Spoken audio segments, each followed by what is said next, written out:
I never really intended, growing up, you know, I had an artist as a father, but I was always surrounded by artists, like musical artists and band members and this and that. You know, Weezer, we were very close to them.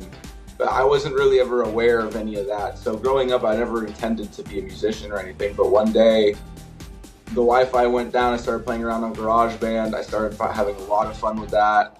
And I discovered a rap group called Suicide Boys in 2016. And when I heard their music, I really was like, wow, if they can make music like that, I want to make music like that. And that's when I really started to get heavy into production and trying to replicate things that I liked. And that was probably, besides soccer, the only thing in my life that I ever like really, really enjoyed and had a lot of fun doing. And I'm completely self-taught. I went to school, but like way later down the line. I already knew what I was doing by the time I had gone to school. But yeah, like it kind of just went down this whole journey of rap. And then I would discover these new kinds of experimental rap artists on SoundCloud that had like 1,000 followers and nobody knew who they were. And I have a tattoo of one of their groups on my leg. Like I really resonated with those kinds of people because the way I looked at it is like those people are in the same situation as me. They're living in an apartment. They have a 9-to-5. They're making art from their heart. That's something new and fresh, and it resonated with me a lot. And it kind of got to a point where I'm like, this is what I want to do. Like if I'm not doing this in my life, I haven't really succeeded, in my opinion. Just be the band that we needed in our scene, because we needed a band. So instead of like talking shit about all the other bands that we didn't really feel were doing whatever we wanted, let's just do it. Let's just make that band, and we did. We don't really hang out because we have we don't do that. I mean, no, you got you got home life, you got school life, you got after school stuff, you got kids' friends. There's no hangout. We don't even sleep. I mean, we're like a band of people who don't sleep. Where sleep is for everybody else. And but it's also like it's kind of like it's just, I mean, it's something to do. It's just like it's something to have a vision for, and I think we have like a collective vision of what where we want to go with it.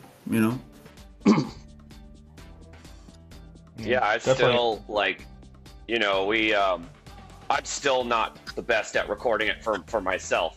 I'm good at recording it for the band. Anytime we drive the van anywhere, I log it into our mileage log of, all right, we drove it 10 miles today. Here was the odometer at the beginning of the day and the end of the day. But that was one thing, I never had an accountant. I've always just done a 1040 easy on my taxes, claim 0 dependents, or 1 dependent, myself, because I don't have any kids. Like, it's always been TurboTax, boom, done with my taxes. This is the first time I've ever, as of last year, it was the first year I ever actually like hired an accountant, which we all did. She did our business taxes and then our personal taxes as well. And the first time we sat down with her and had a meeting, she was like, we were like, how do we write off business expenses? What should we write off? She's like, well, do you drive to practice in your car? Yeah, okay, write down your mileage. Do you do booking? Do you booking at home on your computer? Yeah, okay. Do you do it in your living room? Yeah, okay. What's your rent? What's your utility bill? What's your electric?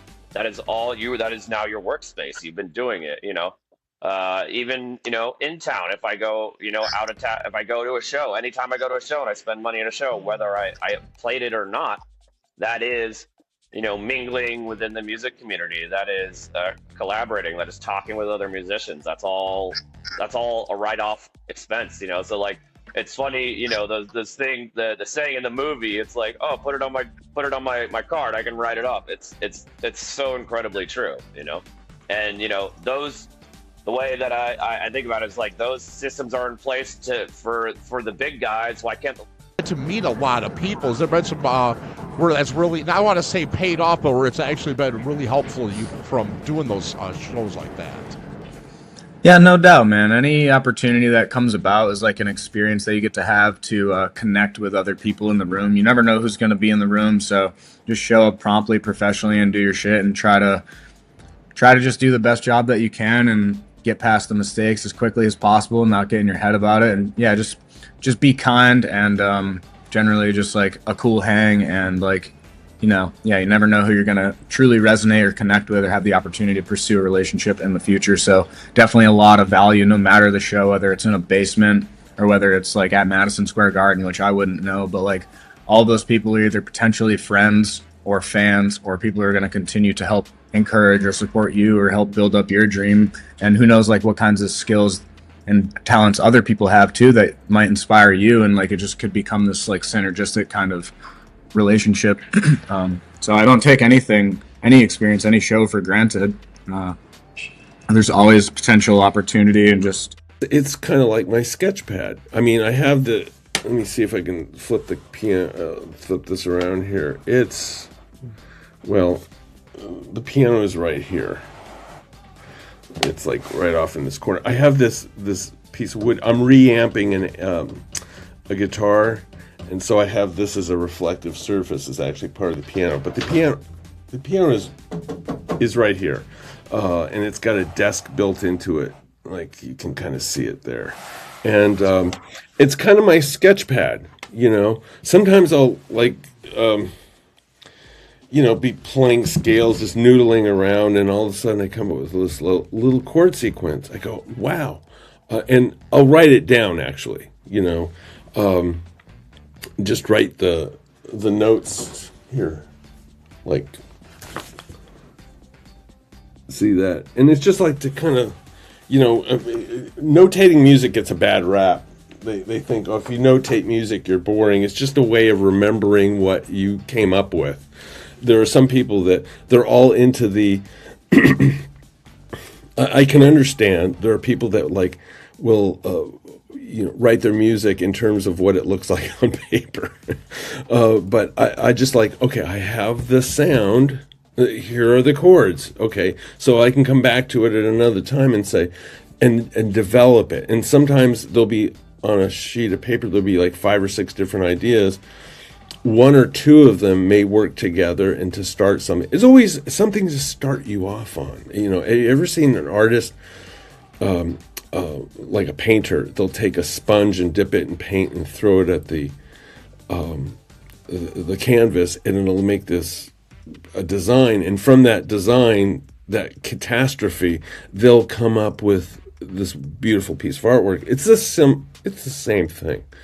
You know, and just to people out there that get kind of intimidated by music notation, it's not really that hard. It actually makes a lot of sense when you think about it. It's like the pitch, the time that the pitch plays, you know, and the duration that the pitch holds. And that's it. Once you learn like the little basics, you can sit there and, you know, write out your melodies. I have a lot of practices and I work on it a lot. One is, if I read the news first thing when I wake up, like, it's just going to ruin my day. So I make sure that I feel really resourced before I look at the news. I mean, it doesn't always happen that way. Sometimes I am like bad and I look at my phone first thing and then I'm like, ah.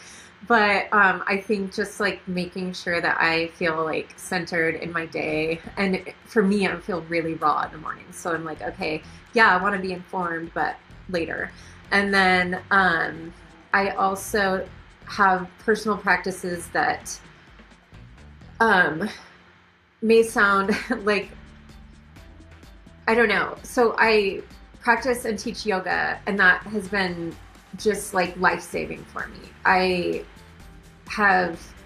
started practicing with discipline in around the same time we formed the band, actually, in 2015. Just happens to be that's when I really dove in, and yoga has totally changed my life. And I know there's just like something weird when people are like, oh, I meditate and do yoga, that it sounds like almost like annoyingly virtuous or something, but I am not trying to be virtuous. This is how I stay sane. And everybody, we have all our things, like, and for me, it's yoga, meditation, and then moving my body.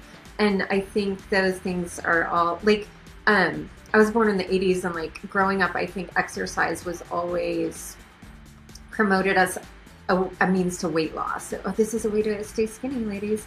And so I think that's like right now I move my body for my mind. And So yeah, mind body practices. I have to have those, or else I start to go insane. I think it's something you said too. Just research. You know, find out more about who you're reaching out to. You know, when I wanted to start making Mosh Pit Mayhem, I started thinking like, okay, well, what's it going to be based on? What's it going to be like? So I started looking for games that I could kind of model it after, you know, like that. But I don't know. I mean, like you said, it kind of sounds cliche, but you just got to start. You got to start somewhere. You just got to start. Instead of just, I want to do this, open up a notepad on your phone. Start taking some notes about, you know, what you want to do or some ideas you have. Because then once you start acting on it and making it real, it tends to come to light a lot faster than just keeping it all up here, you know?